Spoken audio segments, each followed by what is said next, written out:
Hey, everybody, I'm Chris Metzler, one of the programmers here at the Green Film Festival of San Francisco. As you know, we kind of tried to do things a little differently post-pandemic. So for those of you that are watching films at home, we kind of try to bring the film festival experience to you with these Q&As. And you just saw the really wonderful short film, I Break Dams for Coho, and we're lucky enough to have filmmaker Lori Eanes here. Welcome, Lori. Hi, thanks for having me. Most definitely. And for those that don't know, Lori's actually a Bay Area-based filmmaker, so it's always nice when we have some local filmmakers as part of the festival. So maybe a good place to start is, many people often wonder, like, where do filmmakers come up with their ideas for their films? And so, yeah, what was the thing that motivated you to kind of tell the story? I wanted to find an environmental group that was doing something interesting and that hadn't been covered by everybody else. So that was what started me. It started as a project for a class, and it just morphed from there. I really liked the people, and I just kept working with them because I really liked what they were doing, and they would keep in touch with me and tell me, oh, we're going to do a smolt count. You want to come? And oh, we're restoring, we're taking out this dam. Come see the destruction. And and plus they had a lot of their own footage that they shared with me. And yeah, so that's how it happened. Oh, nice. And given some of the kind of specifics of this, like when you approached them, I mean, were they wanting, kind of open to collaboration, or how did you kind of build the trust with them so that they kind of wanted to, invite you along for some of these cool events? They were just really happy to get any attention. They were, there's many groups in the Bay Area that get overrun with video and publicity, but I'd never heard of them. A few of my friends had heard of them, and they just were kind of off the beaten path. They're out by Point Reyes. So they're not in San Francisco.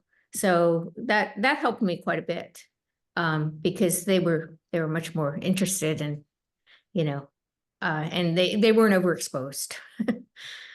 And as you started kind of filming and kind of capturing the story, what were some of the kind of biggest surprises that you ran into? Well, I was amazed that it took them 20 years to get this dam taken down. And I was also amazed that many people in West Marin were adamantly against it. So that was surprising because you think of the Bay Area and Marin as being, very environmental, but there was a lot of damage that was done to the creek, and a lot of people like to golf. So it was, it was surprising that so many people were against it. Well, it's interesting that it's this kind of through line that we see so often in environmental stories. It's like, it's amazing how much, the golfing industry is such a big impediment to, so many kind of environmentally needed solutions. So, as you were kind of making the film, was there kind of like a certain kind of like style or approach that you wanted to take to it, or was it kind of shaped based on some of the kind of archival footage they shared? It was basically shaped by what they were doing. And I also was really interested in myself learning about salmon. And I'd never seen salmon in the creeks before this project. And so, I really wanted to see them. And I was surprised at how huge they are. They are giant fish. When you go up to the creek, you think, if you don't know, you think, are they, the people are exaggerating, but no, they are big, really big fish. And what else? I don't know. Another thing that was really shocking was how their population fluctuates. One year, I guess I've been working on this on and off for probably about 6 years.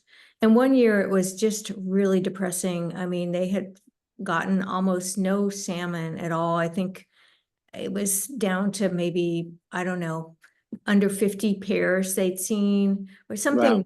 And I can't tell you exactly, but it was just really bad news. And then, the thing is that they do rebound. So when things go badly, that's why it's so important to have all these things there to help the salmon, because they need it. They need, because if they get a dry year or a very hot summer, that influences how many can survive. So that was, that was kind of shocking. But they Yeah. did recover, after we've had a couple years of really good rain. And yeah, Well, I was gonna say, I mean, that was just kind of neat about watching the film is like, you get a chance to kind of like peek behind the curtain of a story that, um, you know, maybe you've heard a little bit about, but kind of like to see it a little bit more, just, full screen and just kind of be immersed within the story in that way. I mean, which I guess raises the question, with a story like this, um, is there kind of like a call to action, So for those that kind of the message resonated, like what can we do to kind of help, kind of further this cause, or what are the things that we can kind of keep in mind in the way we live our lives to help kind of um, have the best impact we can have. I think it's just they just need support, even if you can't give them money, if if you're just positive. I know a lot of the neighbors up there have had some of the houses were built really close to the creeks, and you can't do that anymore. And a lot of the people were very unhappy. You can imagine when they found out, oh, that garage you have there, it shouldn't be there, and if maybe they tried to fight to keep that garage, or maybe they had to get it taken out. And so, a lot of people were very angry at Spawn for saying, for making these changes that, because nobody knew really about floodplains. They just, and the thing is, there were many, many, many salmon up there up until probably the 60s or so. And then all these environmental things that they had been doing kind of took their toll, and it really plummeted. And now it's that Roy's Riffles, where they took the dam out. You wouldn't believe how beautiful it is. There's so many animals up there. There's so many birds. There's, and the whole golf course is gone. Now it's a park. So it's really, it's really a happy story when you go up there and see everything thriving. And I'm not sure what Spawn is going to be doing next. I know Todd has another dam he would like to take out, and I don't know if that's going to happen. But he's a real activist, and he wants to do things. So we'll see what he does.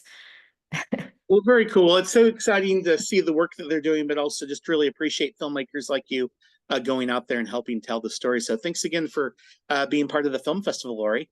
Thank you.